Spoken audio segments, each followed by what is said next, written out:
Minha vida é andar por esse país pra ver se um dia descanso feliz, guardando as recordações das terras onde passei, andando pelos sertões e os amigos que lá deixei.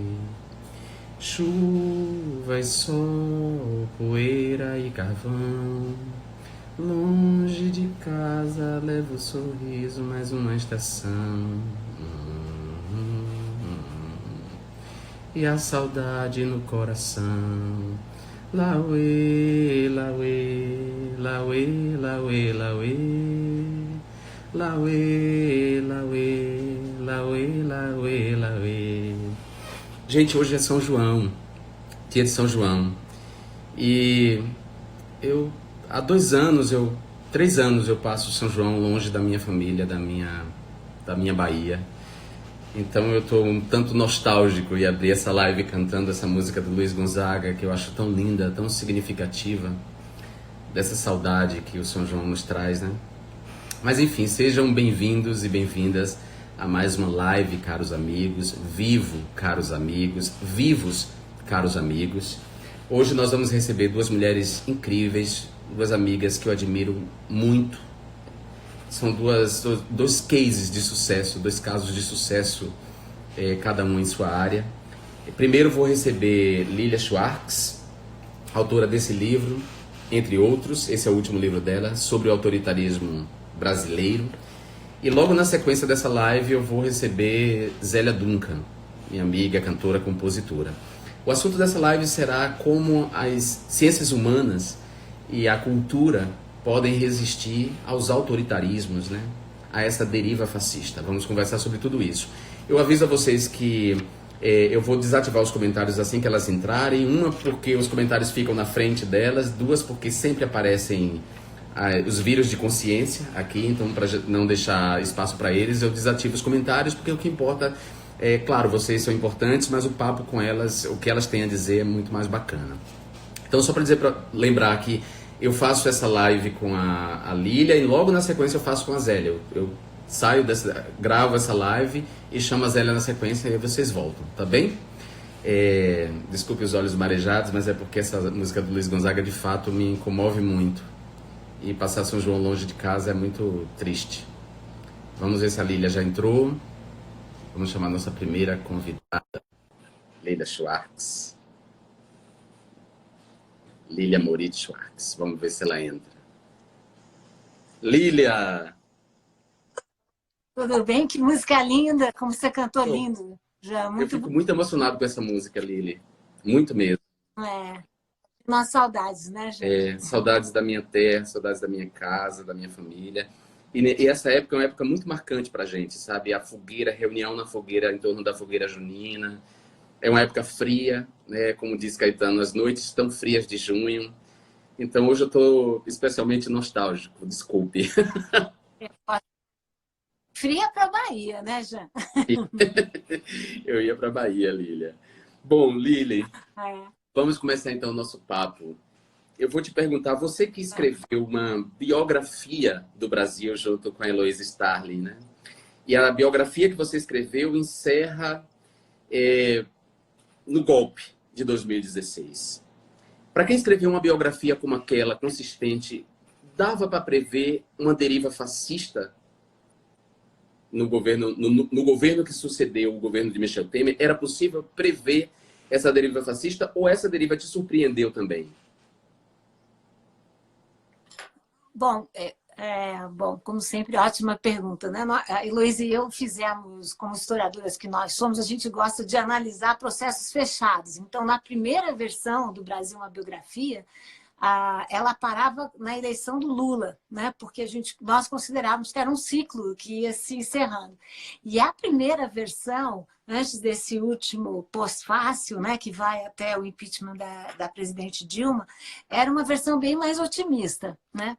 Já quando nós escrevemos esse novo pós-fácil, ela já era bem mais negativa, né? Eu acho que nós vimos em 2013, no começo né, claro, gostamos muito das manifestações, depois fomos percebendo que existiam duas avenidas que não se cruzavam, né, que isso era muito perigoso. Talvez nós não notamos na hora, né, porque foi um fenômeno tão bonito, tão grandioso, que a gente não viu. E no bojo disso já veio, enfim, o impeachment, logo após o impeachment da presidente Dilma, eu já considero que foi ficando clara essa guinada muito grande, né?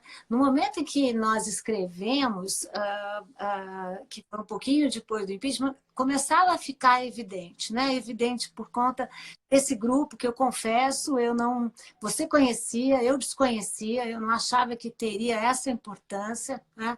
E esse grupo foi ganhando muito espaço, né? Eu tenho aqui que falar com toda a humildade que eu, como cientista social, claro, vi que o Brasil estava muito polarizado, mas nunca imaginei aquele resultado das eleições, né? Quer dizer, comecei a imaginar depois do primeiro turno, mas até o final eu achava que algo podia acontecer, uma frente ampla, uma frente progressista, né? Não aconteceu e a consequência foi essa, e você é uma das vítimas dessa consequência, né? Se você tivesse que escrever, continuar escrevendo, digamos assim, um pós-fácio, um apêndice da biografia do Brasil, que título você daria para esse capítulo tão nefasto, para essas páginas tão infelizes da nossa história? E aqui eu estou citando um verso de Chico Buarque sobre a ditadura militar, né? A última ditadura militar. Ele chama de página infeliz da nossa história. Que nome você talvez daria para essas páginas tão infelizes da nossa história? Eu chamaria de golpe democrático, ou seja, é uma nova modalidade, né? Não existe só no Brasil, você está nos Estados Unidos, sabe muito bem o que está acontecendo por aí, são governos muito autoritários, governos muito populistas, que acham que não precisam das instituições, não precisam dos próprios deputados, não precisam dos cientistas, não precisam dos jornalistas, não precisam dos acadêmicos, né? E que diretamente com o povo. E que estão fazendo uma verdadeira torção dos nossos conceitos mais caros, né? Por exemplo, falam em liberdade de expressão, quando, na verdade, eles tolhem a liberdade de expressão alheia. Falam em, por isso eu estou usando esse nome de golpe democrático, julgando que a democracia é apenas vencer a eleição. Não é. Né? A democracia começa quando se vence a eleição. Mas nós estamos vivendo esses golpes democráticos, que são pessoas que entram pelas estruturas democráticas para destruí-las. Então, eu acho que golpe democrático provocaria bem. Né? É um bom nome. Lili, você falou disso assim, né? Quer dizer, a gente sabe que esse governo venceu as eleições com base em mentira, né? Com base numa campanha de desinformação que incluía fake news. Essa campanha persiste hoje e a gente vê, por exemplo, os mistificadores chamando Weintraub, por exemplo, de exilado político, né? Ou chamando Sara Giromini de presa política, né?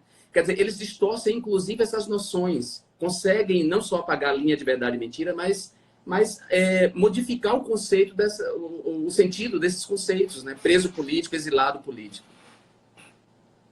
Não, é uma imensa mentira. Nós sabemos o que aconteceu com Weintraub, sabemos, inclusive, como o presidente do Brasil demorou para decretar, né, a demissão de Weintraub, deixou para o sábado, isso para que ele pudesse se ausentar do país.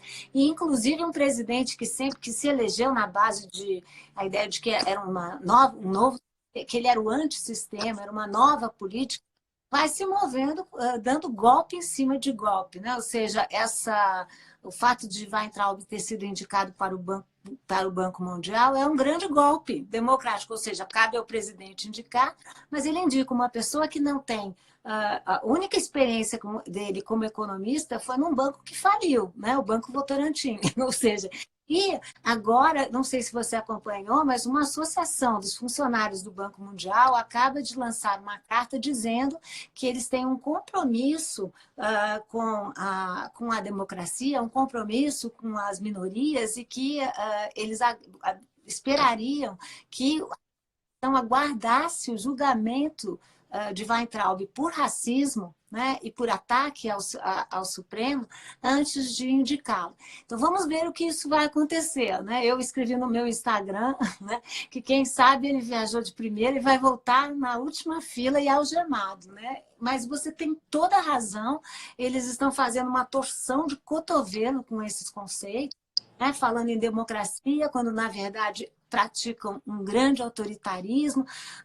Na fatídica reunião de 22 de março, o próprio Van Traub falava: eu não quero ser escravo, quer dizer, usando uma expressão tão cara para a história do Brasil, nessas histórias mirabolantes de um golpe do comunismo, de um golpe... Ou seja, é muito preocupante a maneira como eles já, de alguma forma, sequestraram as cores da nossa bandeira, que nós temos que ganhá-las novamente, e agora estão sequestrando o vocabulário político, né? Eu estou escrevendo sempre sobre o conceito de república, democracia, patrimonialismo, e exílio também é necessário, né? Quer dizer, Weintraub não é um autoexilado, né? Ele, quando ele fez aquele discurso constrangedor, ele disse: preciso cuidar da minha família que está ameaçada, mas ninguém estava, ele não tinha por que sair corrido dessa maneira, só tinha um motivo, né? O medo do julgamento no Supremo. Esse motivo ele tinha. Exatamente, ele é um fugitivo. E ele, além de fugitivo, Exatamente. mentiroso, porque ele mentiu, inclusive, sobre as ameaças. Ele fugiu porque ele sabe o que ele fez contra o país, ele sabe dos crimes que ele cometeu contra o país. Mas, por falar em autoritarismo, você escreveu esse livro que é fenomenal, é magistral, eu quero recomendar às pessoas, sobre o autoritarismo brasileiro. É o último livro de Lilia Schwartz, e como todos os livros dela, tem uma erudição incrível, uma profundidade muito grande, uma análise muito aguçada, insights muito interessantes sobre a história do Brasil. É possível dizer que o autoritarismo brasileiro tem características específicas? Se sim, quais são essas características?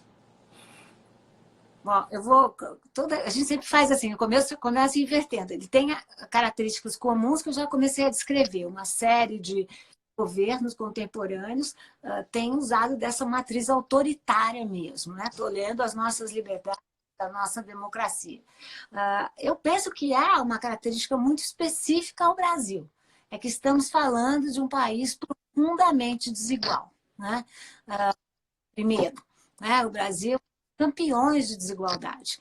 Também estamos falando de um país que gostava de ter uma representação como um país tolerante, um país aberto, e está cada vez mais mostrando a sua verdadeira face. Quer dizer, é um país que tem a maior parada LGBTQI+, mas é o país que mais mata essa população, não tem nem sequer uma instituição para anotar o número de mortes. É um país que não dedica parte proporcional do seu PIB para a educação. Inclusive, esse fugitivo, esse não é exilado, mas esse fugitivo Weintraub cortou ainda mais as verbas da educação. Como ministro da Educação, a grande glória dele foi ter cortado a verba para a educação, ao invés de lutar pela nossa educação. E eu me preocupo muito das consequências de um governo autoritário, num país muito desigual e que não destinava até 2013, mas deixou de destinar verbas legítimas, proporcionais para a educação. Então, essa é a especificidade brasileira, essa é a perversão brasileira. Sim. Você não acha que também o autoritarismo brasileiro tem um toque de cafonice? Se a gente olha aquele casamento da deputada Carla Zambelli com Sérgio Moro e Weintraub como padrinhos, naquela loja maçônica, é um horror estético. Não tem essa dimensão cafona também, Lília, no autoritarismo? Você observa isso ou é uma viagem minha? Não, gostei muito dessa observação. Eu devo dizer que eu nunca tinha pensado nisso. E se a gente pensar bem, Donald Trump também é bem cafona, né? O Orbán na Hungria também é muito cafona, né? Ou seja, são esses homens muito viris, muito machos, né? Ou seja, sempre grandiosos, né? E profundamente cafonas, né? Eu analisei não sei se você lembra, uma foto que saiu na época da Páscoa, que era a família Bolsonaro reunida, né? É muito interessante essa foto, porque a família Bolsonaro sempre tenta mostrar a sua virilidade ou apresentando-se de maiô ou sem camisa, ou quando com camisa ou camiseta, tentando marcar bem o corpo, né? Enfim, o corpo muito bombado. E nessa foto estavam lá papai Bolsonaro e os 3 zero qualquer coisa, né? Eduardo, Carlos e Flávio, todos lá reunidos, assim, e o ambiente era de uma cafonice. O quadro era uma arma com balas, né? Depois tinha uma grande bandeira norte-americana, eles estavam comendo milho com ketchup, quer dizer, eu acho que é resto de ovo de Páscoa, mas a cafonice maior era o que faltava nessa foto, porque era um domingo de Páscoa e eles se fizeram representar sem as mulheres da família, né? Ou seja, deixaram essa grande sombra, o que eu acho muito cafona também, né? Numa época em que o feminismo tem tomado tal proporção, tal importância, eles fazerem questão de só se retratar apenas a si mesmos como tão poderosos, só os homens da família, né? Eles são cafonas e misóginos. Ô Lília, essa referência que ele faz aos filhos, tratando-os como 01, 02, 03, numa alusão ao jargão militar, né? Da disciplina militar, da hierarquia militar, eu te pergunto, é possível, como historiador, é possível com base nas experiências traumáticas que o Brasil viveu na relação com as Forças Armadas, por exemplo, o golpe que as Forças Armadas deu na família real, aí depois o golpe junto com Getúlio Vargas, que resultou no Estado Novo, que entregou Olga Benário Prestes, judia e comunista, aos alemães nazistas, né? Com base no golpe de 64, é possível prever qual é o papel das Forças Armadas nesse momento da crise política brasileira? Então, é muito difícil, né? Porque primeiro, é um grupo muito heterogêneo, né? A gente tem que ver que a Marinha, a Aeronáutica e o Exército, né? A gente sempre esquece que as Forças Armadas são compostas por um tripé, né? Eu, particularmente, como historiadora, eu não confio muito quando as Forças Armadas assumem governo e, sobretudo, eu acho que não há um compromisso muito claro com a democracia, né? Ou seja, essa linguagem bélica, essa linguagem emergencial, essa linguagem de anomia, é uma linguagem sempre muito perigosa, né? Porque namora com a ditadura, namora com o estado de sítio, né? Ou seja, a gente não pode esquecer que o começo da nossa república foi vivido em estado de sítio, né? Ou seja, o que fazem esses generais no poder em geral é apelarem para a ideia de estados emergenciais, de estados de força. Não à toa, Jair Bolsonaro, a todo momento, mencionou no AI-5. Não é à toa o advogado de Jair Bolsonaro, que, por acaso, estava com o Queiroz hospedado na sua casa de Atibaia, tinha um pôster em cima da lareira do AI-5. Né? Até o ministro Guedes, uma vez falou em AI-5, né? O ato institucional que foi promovido em 68 e retirou os direitos dos brasileiros, né? Todos os direitos, e o ministro Guedes disse que havia falado sobre o AI-5 como um ato falho. Eu te pergunto, Jean, você é capaz de fazer num ato falho, mencionar de sem querer o AI-5? Não, porque isso não faz parte do nosso vocabulário. Você foi quantos anos, né? Atuou como deputado, a sua luta era na legalidade, era dentro dos direitos, né? Então, eu tenho muito receio, e a gente tem que observar, eu escrevi um artigo sobre isso, né? Quer dizer, o crescimento da importância dos militares, sobretudo do Exército, né? Preciso que se diga, no governo Bolsonaro. Ele que prometeu um governo de especialistas, está cada vez mais se cercando de pessoas homogêneas ideologicamente e atesta agora do Ministério da Saúde, ou seja, nós estamos vivendo uma pandemia, os números, o Brasil é o novo epicentro, né, da Covid-19, e nós tivemos já, esse é o terceiro ministro da Saúde, né? Bolsonaro demitiu um, fritou o outro, e agora nós estamos, falei errado, não é ministro da Saúde, né? Temos um interino, não temos ministro da Saúde, vivendo uma crise sanitária dessa proporção. Na frente, portanto, do Ministério da Saúde, há um militar que não tem qualquer especialização nesse sentido, né? Se a gente juntar isso com a linguagem bélica utilizada pelo nosso presidente, isso me deixa muito preocupado, né? Porque essa ideia de ameaçar a todo momento, né? De a todo contexto voltar à questão das Forças Armadas, de ter todo um jargão muito bélico, de aparecer montado num cavalo, né? De fazer sinal com seu revólver, de ser tomado, fazendo aulas, treinos de tiro. Eu não penso que isso nem é um bom exemplo e nem é um bom sinal para nós brasileiros, né?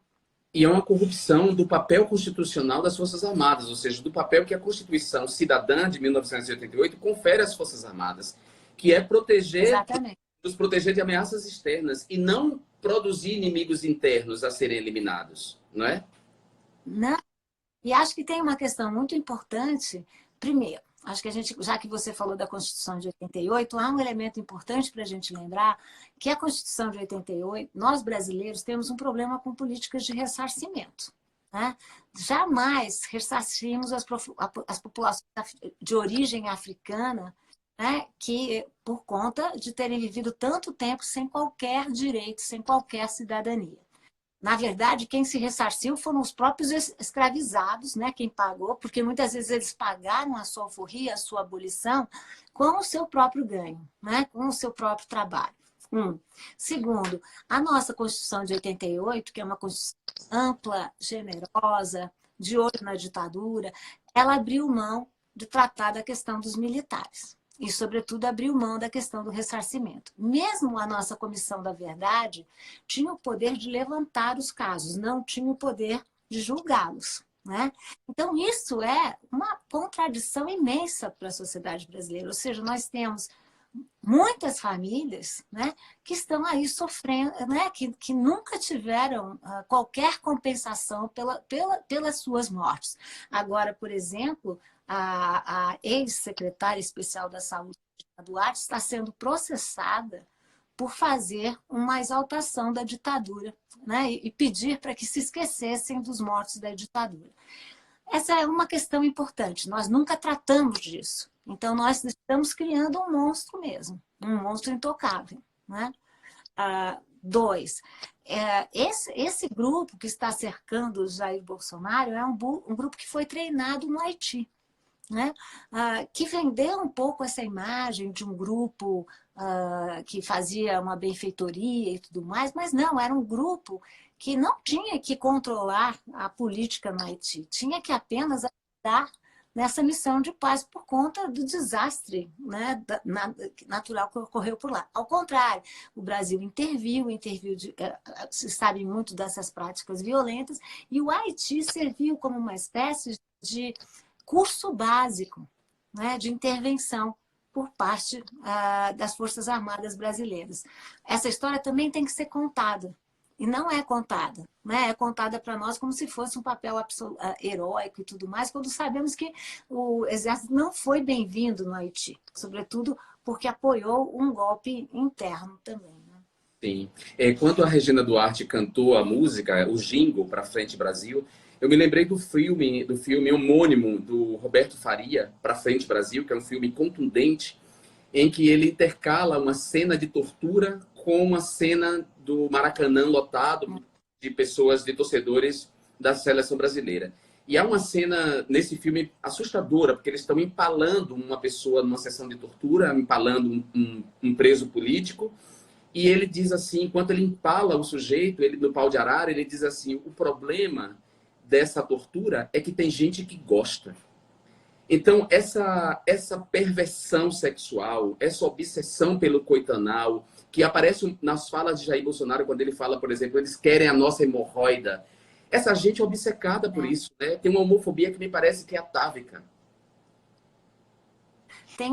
Eles têm uma homofobia terrível, né? Eu fico pensando também, além do Weintraub, das várias referências de pessoas da família Bolsonaro, ao membro, né, dos japoneses, né, e tudo mais, ou seja, há uma perversão mesmo, né, ou seja, um movimento, e ao mesmo tempo essa política, né, de falar o nosso povo, o nosso Brasil, tirando fora né, conquistas de agentes sociais, por exemplo, as populações LGBTQ+, que durante esses 30 anos de normalidade democrática construíram o seu lugar, né, construíram a sua pauta, construíram a sua agenda. Né? Mas quem sou eu para falar disso? Jean sabe que ele é meu líder, né? Não só nessa área, mas enfim, mas na defesa das minorias mesmo, né? E o fato de Jean não estar no Brasil é muito sintomático, muito significativo da política misógina desse governo e da política truculenta desse governo, né? A Covid-19 tem afetado de maneira desigual a população, a doença tem se pauperizado e a doença tem se racializado na medida em que a população negra, os pretos e pardos, são as vítimas preferenciais. Né? Nos Estados Unidos, o assassinato do George Floyd expôs a brutalidade da polícia. E no Brasil, também vários casos vêm se sucedendo de violência violência policial contra os negros. Existe... Esse autoritarismo brasileiro está marcado por essa questão racial. Eu queria que você falasse um pouco disso, porque quando se estuda a desigualdade, quase que se elimina esse componente racial, né? Estudos sobre desigualdade no Brasil.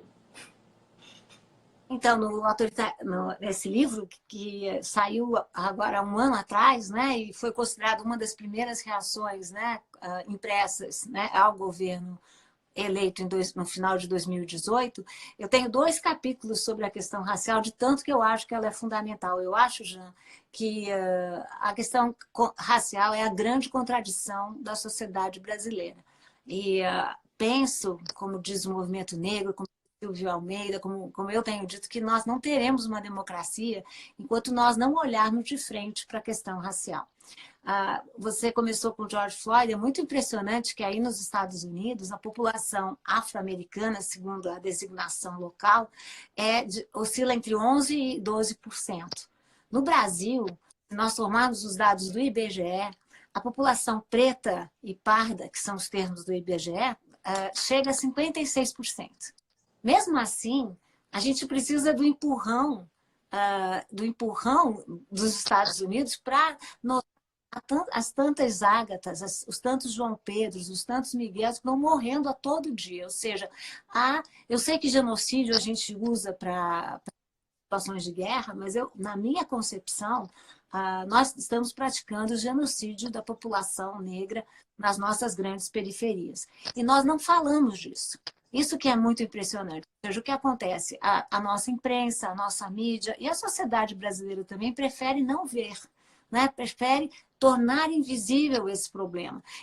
Por exemplo, dizer que isso aqui se mistura, na verdade, com a questão de classe. Não se mistura. Nós sabemos, pelos dados oficiais, por exemplo, que se uma pessoa branca e uma pessoa negra, ambas pobres, da mesma idade, forem presas pelo mesmo crime, a pessoa negra tem 37% de mais de chance de ser culpabilizada.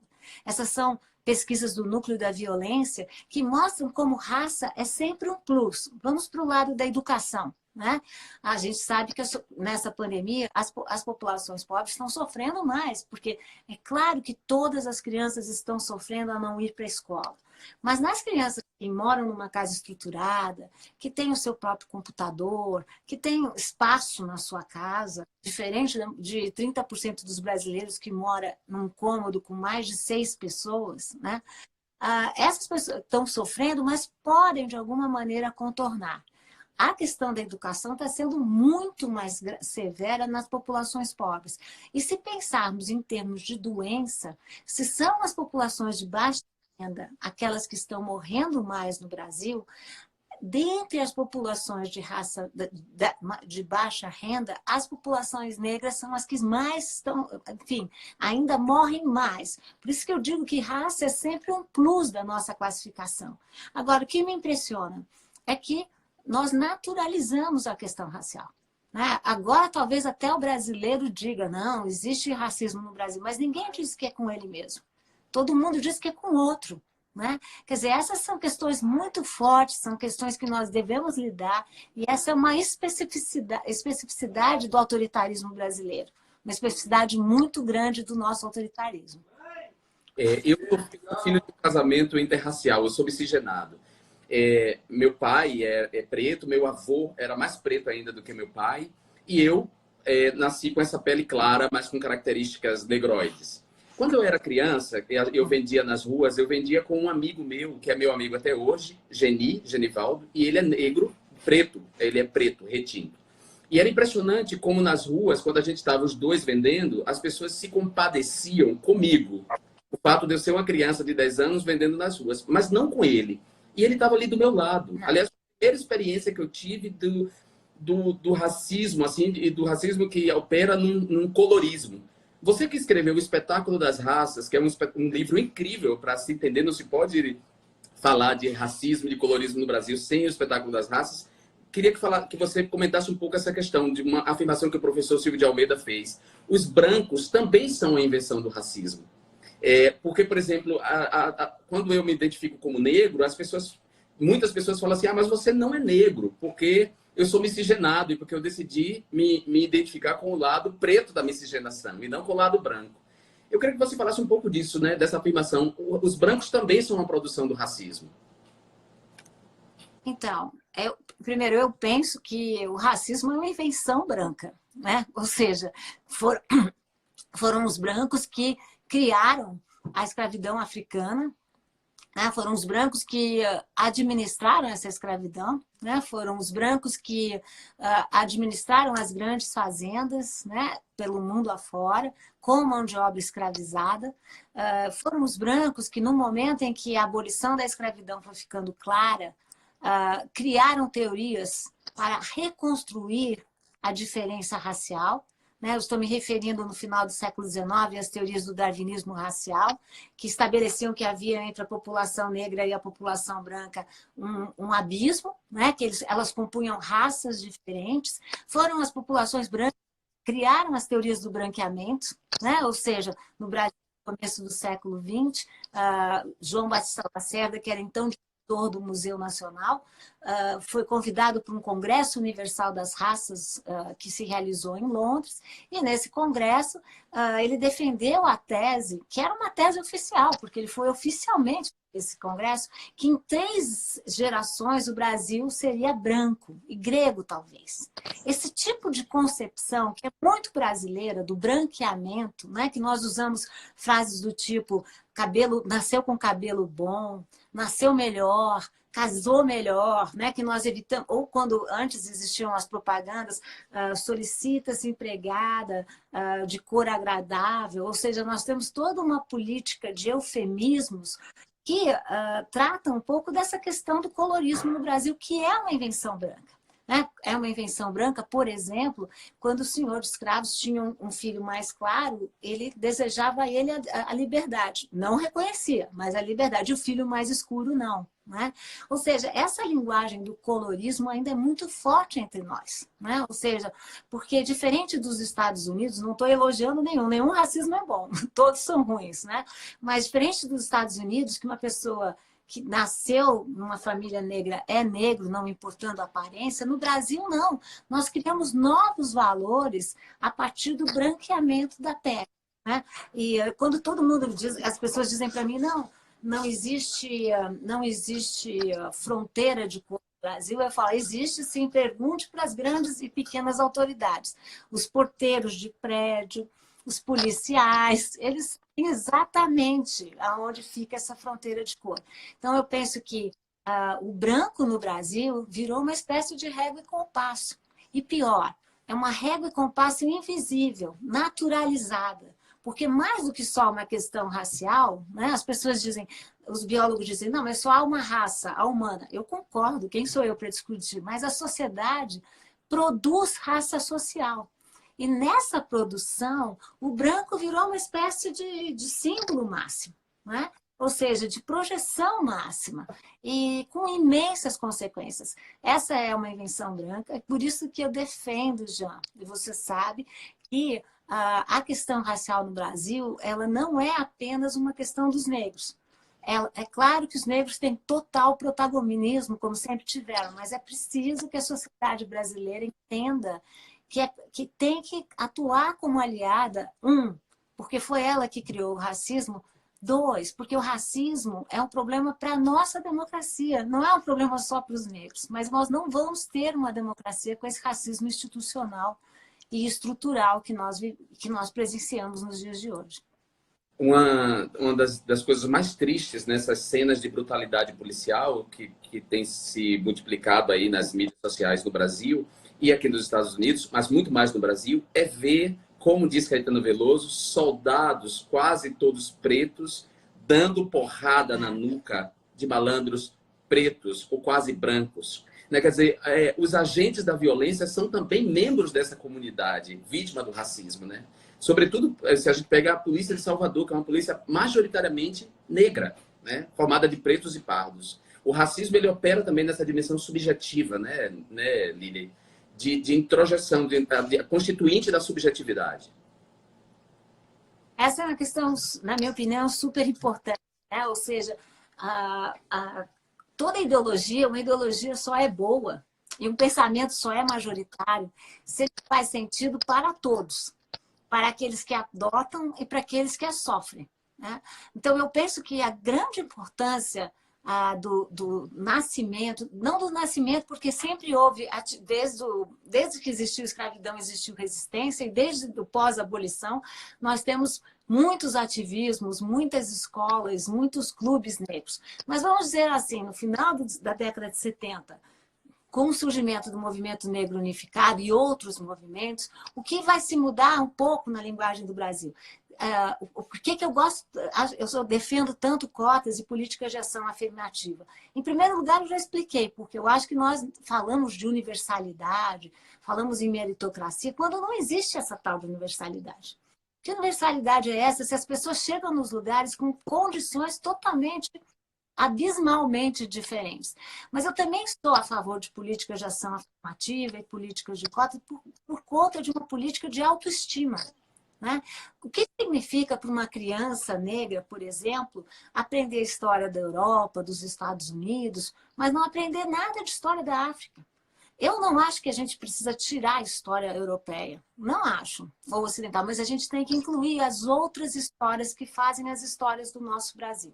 Histórias indígenas, histórias africanas, e também não achatar, porque existiam muitas nações indígenas, existem ainda, e os africanos que vieram ao Brasil e compuseram esse país, que é o segundo maior país em população de origem africana, só perde da Nigéria, vindo de várias partes, de muitas Áfricas. Então, assim como a gente não fala assim, todos os europeus, a gente fala dos italianos, fala dos alemães, fala, né? A gente naturalmente acha que são muito diferentes. Também não é o caso da gente unificar e falar dos africanos, né? Ou seja, como se fosse uma nação só. E por que para mim isso é bom? Primeiro, por políticas de autoestima, mas também para a população branca. Porque eu acredito, e sei que você também acredita, adoro os seus livros, que diversidade é melhor para todos nós. Então, o que eu aprendo convivendo com pessoas diferentes de mim é impagável. Eu, por exemplo, dava um curso durante anos da minha vida chamado História do Pensamento Social Brasileiro. Eu comecei a reparar, por conta dos meus colegas negros, por conta das minhas alunas negras e alunos negros, que eu, que defendo tanto, né, a diversidade, não tinha no meu curso uma pessoa negra, tinha uma, o Lima Barreto, só, e nenhuma mulher. Então, por que a gente tem que falar desses temas? Para evitar a cegueira, para evitar a miopia cultural, que é muito normal que a gente tenha, né? E essa cegueira, como você colocou muito bem na sua excelente pergunta, ela foi durante muito tempo introjetada também nas populações negras, também nas populações indígenas. Qual é a novidade agora? É porque são novos agentes, né? São novos agentes da nossa pauta. E é isso que tem que ser, né? Eu lembrei que o Lula, na live que eu fiz com ele, essa mesma live, caros amigos, eu fiz com ele lembrou que o governo, durante o governo dele, foi introjetado, foi inserido no currículo escolar a história da África. E o Ministério da Educação, sob Fernando Haddad, chegou a editar um volume incrível de história da África com autores africanos, né? Isso foi muito interessante ele ter lembrado. Quando você falou de que os brancos inventaram, né, o racismo, criaram o racismo e se colocaram, né, hierarquicamente acima, a gente pode lembrar também que esse branco é um homem que também se colocou acima. E aí eu lembrei agora da frase da Yoko Ono, quando ela diz que as mulheres são os negros do mundo. E o John Lennon vai repetir, né? Porque esse homem é um homem branco, é um homem é um gênero masculino e é um homem hétero, né? Porque também a heterossexualidade se colocou como superior à homossexualidade e a cisgeneridade se colocou como superior à transgeneridade. Então, eu digo isso, Lili, para falar de uma palavra muito em moda no momento, que é interseccionalidade, ou seja, não há enfrentamento ao racismo se a gente não pensar de maneira interseccional as questões raciais também, envolvendo as questões de gênero e as questões de identidade de gênero e sexualidade. Concordo totalmente, né? Porque eu trabalho muito com um grupo na USP que se chama NUMAS, né? Que é o Núcleo dos Marcadores Sociais da Diferença, e mostram como a sociedade produz, né, diferença. Não é que ela inventa diferença, né? E quais são os marcadores? São raça, gênero, sexo, região, geração, classe, né? Mais interessante do que a gente entender só esses marcadores separadamente, o mais importante é a gente entender a intersecção desses marcadores, né? Eu, por exemplo, tenho pensado muito nessa ideia de que a gente fala de nossa história universal, né? O que é essa história universal? O que nós chamamos de história universal é uma história colonial, europeia, branca e masculina. Se nós pensarmos nos nossos grandes heróis, né, você vê que já nem falamos de heroínas, né? Existem muito poucas mulheres. E quando existem, elas são filhas de, mulheres de, né? As pessoas falam, não, Princesa Isabel. Princesa Isabel, filha de Dom Pedro, não é? Que estava lá porque ele não estava, né? Então, é muito impressionante, né, como esse marcador de gênero e sexo é um marcador que também produz muita invisibilidade, né?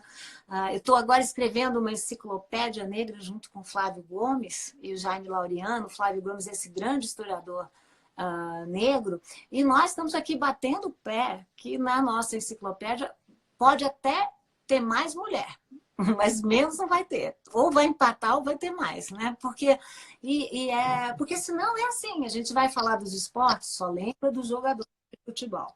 Vai falar dos artistas, só lembra né, do mestre Didi, do não sei o quê. É impressionante como nós não percebemos também essa ideia de, enfim, de como o mundo é eminentemente masculino, né? Toda essa polêmica que nós estamos tendo em relação à derrubada dos monumentos públicos e tudo mais, pensem na figura que se falou tanto do Colston, né, em Bristol, né, na Inglaterra. Quem era ele? É muito interessante. Um homem que se apresentava como um parlamentar inglês. Ok. Mas, além de parlamentar inglês, ele era um grande traficante de escravos, o que é muito importante. Além do mais, são sempre homens. Veja as nossas esculturas. Quando existem mulheres, elas são mães dadivosas, né? Mas eu moro em São Paulo. Quais são os dois grandes símbolos, né, que disputam para ser cartão postal de São Paulo? Borba Gato, aquela estátua imensa de 10 metros, 13 se contarmos com a parte de base, e, por outro lado, o Monumento às Bandeiras no Ibirapuera.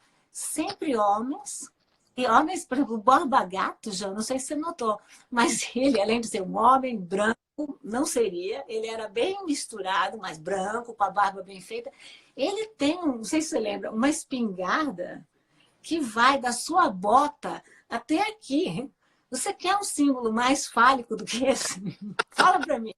Impossível. E a gente faz a conexão dessa inflação fálica, para citar aqui a expressão de Jung, inflação fálica, faz uma conexão da inflação fálica de Borba Gato, da estátua de Borba Gato, com a arminha de Jair Bolsonaro, né? Tem uma conexão aí histórica mesmo, dessa energia patriarcal, masculina, branca, racista. Muito. Vou te dar outro exemplo simbólico muito forte. A figura, quando, por exemplo, o Monumento às Bandeiras, que fica na entrada do Ibirapuera e também do lado da Assembleia Legislativa, que é muito significativo, né, politicamente. Quando ele foi inaugurado, no 4º centenário de São Paulo, foi inaugurado como uma escultura em homenagem aos monções, aos bandeirantes, e que estavam todos lá. Os brancos, os portugueses, os indígenas e os africanos. Só não se explicou que os brancos portugueses estão em cima dos seus cavalos, né? E puxando os outros. Já os demais, os indígenas e os africanos, estão todos correntados. E eles é que levam o peso. Mas ainda são todos homens. Outro símbolo muito forte é o cavalo. Não à toa, Jair Bolsonaro quis entrar segurando o seu cavalo, né? Porque qual é a associação?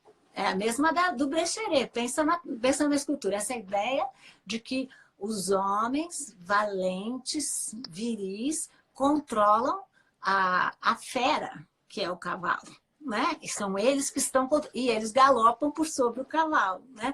Então, veja que nós estamos cercados de símbolos que têm imensa eficácia política. Né? Exatamente.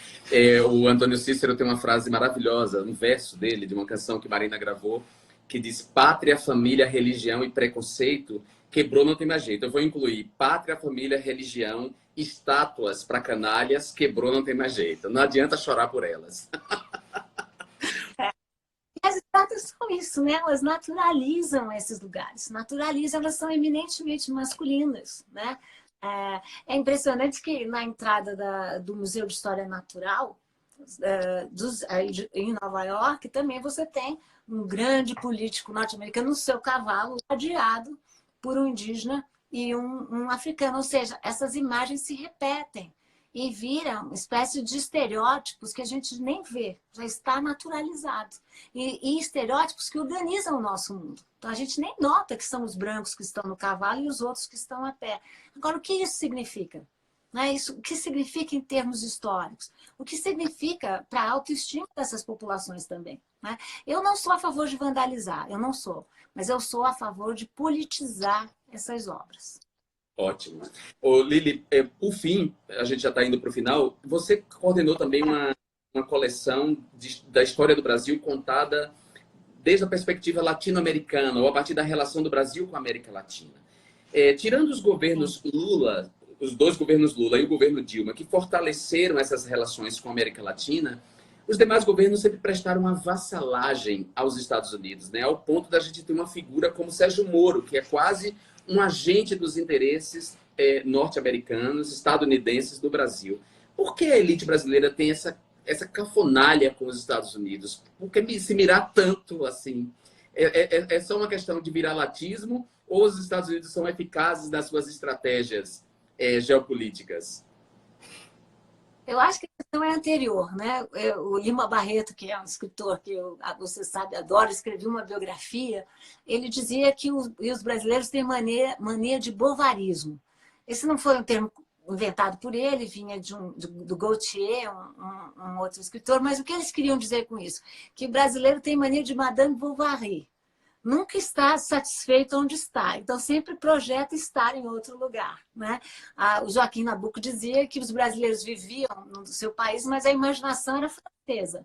A gente não pode esquecer que nós somos tão cafonas que antes nós já fomos franceses, já fomos gregos. Né? Por que será que todo mundo quer ser grego no seu passado? Conta para mim, já. Não sei. Né? Por que a gente acha que só depende dos gregos? Conta para mim. Mas agora, quer dizer, desde o século XX, com a hegemonia norte-americana, os brasileiros pararam de se imaginar europeus e passaram a se imaginar norte-americanos. Eu lembro que quando nós estávamos lançando essa coleção, que é uma coleção que foi lançada em toda a América Latina, o Leslie Bethel, que é um historiador inglês que eu gosto muito, ele falou: olha, porque tinha que ter um capítulo sobre a cultura, um capítulo sobre sociedade, um capítulo sobre demografia, um capítulo sobre a América Latina. E o Leslie Bethel brincou comigo e falou assim: esses serão os capítulos mais curtos da coleção.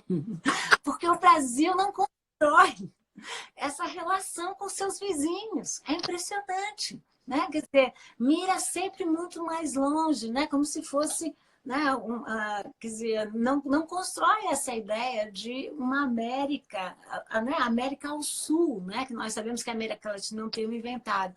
é uma projeção ruim, né? Porque nós nunca... essa ideia que nós não devemos construir relações horizontais, devemos construir relações, como você falou, de vassalagem, né? E o resultado é esse, né? O nosso atual governo se dizia tão próximo, né? O governo de Donald Trump, tudo que ele faz é uma banana para o Brasil, né? A maior, eu dou aula em Princeton, como você sabe, e vou demorar muito para voltar a Princeton, porque justamente Donald Trump fechou totalmente, né, as fronteiras para o Brasil, né? Então, a gente tem que mirar mais em relações com outros países, relações horizontais, né? E não relações de subordinação desse tipo. Né?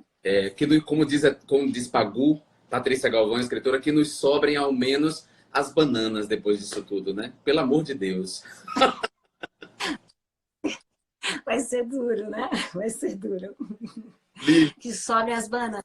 que sobrem as bananas. Meu amor, muito obrigado pela gentileza, por reflexões Delícia. incríveis, muito, muito bacana mesmo. Obrigado, foi ótimo. E adorei te ver, você tá linda, como sempre. Não, e eu fico só feliz de ter tirado um pouquinho da sua tristeza, né? De não estar aqui no Brasil nesse momento, né? Mas daqui a pouco você está conosco. E eu te desejo uma ótima conversa com essa nossa musa que vai agora cantar para nós, falar para nós, né? Enfim, vou te assistir do outro lado. Tá bom, muito obrigado, Tá bom? Lili. Um beijo, meu amor. Dá um Eu beijo pro agradeço. Pedro também e Luiz, pra mim, tá bom? Nos dois. Aí ele estava gritando aqui, que coisas de live, né? Tudo acontece ao mesmo tempo. Tá bom. E você, tá bom? Beijo. Beijo. Tchau. Tchau, Jé. Gente, que ótimo. Olha, eu vou encerrar essa live e eu volto com nossa queridíssima Zélia Duncan. Quer dizer, eu espero que ela esteja aí. Live sempre tem surpresas, né? Mas eu espero que ela esteja assim para ter essa conversa conosco. Foi ótimo. A Lilia Schwartz é incrível, é brilhante. Tá aqui o livro dela mais uma vez, o último livro dela, né? Sobre o autoritarismo brasileiro. Mas a Lili escreveu também a biografia do Lima Barreto, As Barbas do Imperador, que é a biografia de Dom Pedro II, escreveu o Espetáculo das Raças. Ela é uma intelectual pública muito produtiva. Recomendo que vocês leiam. Então, até daqui a pouco, voltem para a live com Zélia Duncan, que vai começar às 19 horas. É o tempo de eu fazer um xixi, de eu beber uma água e voltar para a conversa com vocês. Mais uma vez, eu digo a vocês que eu tiro os comentários, não só para eles não ficarem no rosto do convidado, mas também por causa dos vírus de consciência que estão sempre monitorando nossas redes e desejam atacar nossas redes e impedir uma conversa produtiva como essa. Então, até daqui a pouco, tá bom? Voltem que terá a Zélia Duncan. Um beijo para vocês.